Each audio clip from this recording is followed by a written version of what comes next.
আপনারা জানেন যে আসলে কুমিল্লার যেই নামটি আসলেই যেই প্রথমে যেই নামটি বিতর্কিতভাবে মানুষের প্রশ্নে চলে আসে সেটি হচ্ছে কুমিল্লার যে সাবেক এমপি আকম বাহাউদ্দিন বাহার। আসলে তিনি কিন্তু গেল 17 বছরে তার যে বিভিন্ন বিতর্কিত কর্মকাণ্ড, সেই কর্মকাণ্ড দ্বারাই কিন্তু আসলে বিভিন্ন সময় সমালোচিত হয়ে আসছেন এবং কুমিল্লাবাসী কিন্তু যে কুমিল্লার যে একটি ইতিমধ্যে কিন্তু একটি প্রবাদ চালু হয়েছে যে সেটি হচ্ছে বাহারের বাহারি রাজত্ব। অর্থাৎ বাহারের বাহারি রাজত্বে কিন্তু গেল 17 বছর যাবৎ যে মানুষের যে প্রাণ খুলে কথা বলা কিংবা কোনো ঘটনার প্রতিবাদ করা সেগুলো কিন্তু একেবারেই নিষিদ্ধ ছিল। অর্থাৎ বাহারের কথাই সব শেষ কথা, এমন দাম্ভিকতা কিন্তু বাহারের মধ্যেই ছিল। এবং তার 2008-এর পরে যখন তিনি প্রথম ক্ষমতায় আসেন, কুমিল্লা প্রেস ক্লাব দখল থেকে শুরু করে এমন কোনো জায়গা ছিল না যে তার বাহিনী দখল করেনি কিংবা তার হাত পড়েনি। অর্থাৎ কুমিল্লার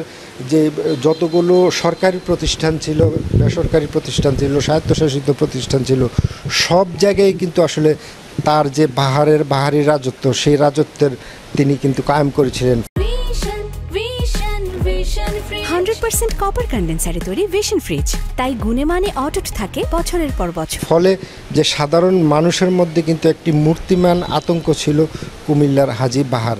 অর্থাৎ এই বাহারের রাজত্ব নিয়ে কিন্তু এবং বাহারের যে বিশেষ করে বাহারের যে মেয়ে তাহসিন বাহার সূচনার স্বামীকে নিয়েও কিন্তু আসলে বিভিন্ন সময় বিভিন্ন সমালোচনার ঝড় উঠেছে। অর্থাৎ গেল কয়েক বছর আগে কিন্তু বিভিন্ন কাগজও এই রিপোর্টটি হয়েছে যে বাহারি রাজত্বে তার যে কন্যার যে স্বামী রয়েছে অর্থাৎ সাইফুদ্দিন রনি, তারও কিন্তু আসলে 200 অস্ত্রের অনুমোদন নিয়েছে। অর্থাৎ অবৈধ উপায়ে তৎকালীন যে জেলা প্রশাসক ছিলেন তার বল প্রয়োগ করে কিন্তু 200 লাইসেন্সের অস্ত্র নিয়েছিলেন। এছাড়াও কিন্তু তাদের যে নেতাকর্মীরা রয়েছেন, অসংখ্য নেতাকর্মীরা কিন্তু আসলে ওই সময়গুলিতে যে লাইসেন্সের যে অবৈধ লাইসেন্স যে বিশেষ করে অস্ত্রের লাইসেন্স সেগুলো কিন্তু আসলে সংগ্রহ করছেন। গেল রাতে কিন্তু আপনারা জানেন যে একটি হত্যা মামলায় আকম বাহাউদ্দিন এবং তার মেয়ে তাহসিন বাহার সূচনা, কুমিল্লা সিটি কর্পোরেশনের মেয়র, তারা দুজনকে সহ বেশ কয়েকজন কাউন্সিলর এবং কুমিল্লা সদর উপজেলার যে চেয়ারম্যান রয়েছে আমিনুল ইসলাম টুটুল এবং কুমিল্লা মহানগর আওয়ামী লীগের সাধারণ সম্পাদক আতিকুল্লাহ খোকন সহ বেশ কিছু নাম অর্থাৎ 62 জনের নাম উল্লেখ করে কিন্তু প্রায় অজ্ঞাত আরও 400 জনের বিরুদ্ধে একটি হত্যা মামলা দায়ের হয়েছে। অর্থাৎ গেল 17 বছরে এটি কিন্তু প্রথম একটি হত্যা মামলা যেটি আসলে এমপি বাহারকে জড়িয়ে হয়েছে।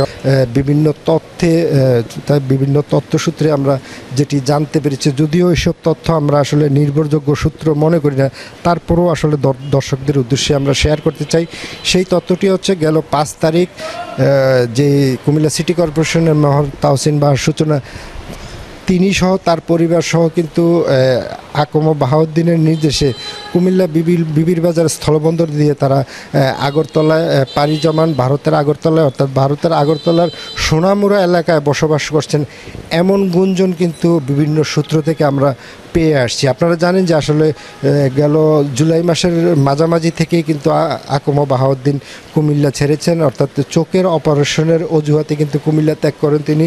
তাহসিন বাহার যে সূচনা যিনি মেয়র হয়েছিলেন, তার মেয়র হওয়ার বিষয়টি নিয়েও কিন্তু আসলে ইতিমধ্যে নানান গুঞ্জন শোনা যাচ্ছে। অর্থাৎ গেল মার্চে যেই নির্বাচনটি হয়েছিল সেই নির্বাচনে কিন্তু আসলে সেখানে তাদের যে প্রাপ্ত ভোটের হিসেব ছিল তাদের সব নেতাকর্মী মিলিয়ে 12,000 ভোটের, অর্থাৎ 12,000 ভোট তাদের হিসেব থাকলেও কিন্তু যদিও এই নির্বাচনটি ইভিএম পদ্ধতিতে ভোট গ্রহণ হয়েছিল, কিন্তু এখন কিন্তু তাদের যে নেতাকর্মীদের মধ্য থেকে কিন্তু আসলে এই সমালোচনা বিভিন্ন গুঞ্জন শহর জুড়ে বেড়াচ্ছে যে আসলে এই 12,000 ভোট 48,000 ভোট হিসেব কিভাবে হলো, কিভাবে। ফলে কুমিল্লাবাসী চাচ্ছেন যে তাদেরকে ধরে এনে যেখানেই থাকুক যাতে তাদেরকে ধরে এনে বিচারের আওতায় আনা হয় এবং তাদের বিচার করা হয়।